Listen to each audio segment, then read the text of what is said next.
Okay, in this image we have a piece of street art that was done over 3 panels. You can see the panels are bending slightly inwards. I put a perspective crop around the first panel, and what I'm going to show you now is how to use the move tool to move 3 panels into a new document where we can then edit it to bring this image back together. So I've got my perspective crop tool on this first panel. I'm going to check to commit in the options bar and create this panel. And there we go. Now I'm going to use the move tool. First tool in the box looks like a cross. I click on that. And then what I'm going to do is left click on the image and hold. And I'm going to drag it up to this Untitled one on the document tab. You can see it changed to a new document. I drag down. You can see on my cursor there's a square with a cross in it. It means it's got something added to it. I let it go, and you can see the first part of the image.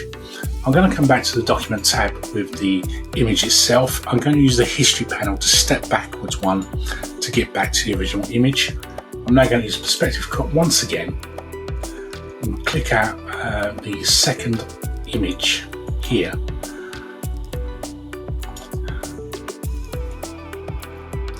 Perspective crop will then bring this back into perspective for me, and then all I need to do is use the move tool to move it into the new document tab. So check to commit in the options bar. I've got the second part. I'll get the move tool. I grab this piece here, left click and hold, drag up into here, drag down into the new document. Then I can come back, and then I'll step backwards on the history panel once again. I'll get my perspective crop tool, and then what I will do for this one, I just take out this third panel here,